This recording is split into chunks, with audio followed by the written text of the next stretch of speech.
बच्चों, welcome to my channel. सो आज हम सीखेंगे स्मॉल लेटर में ABCD।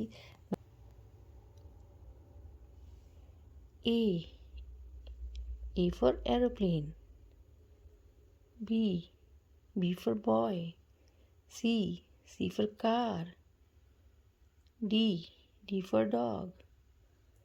E for elephant. ले रहे हैं blue colour. F for frog. G for girl. H for house. I for ice cream. J for joker. K for kite. Yellow color. L for lion. M for monkey. N for nest. O for owl. P for piano. Q for queen. R for rat.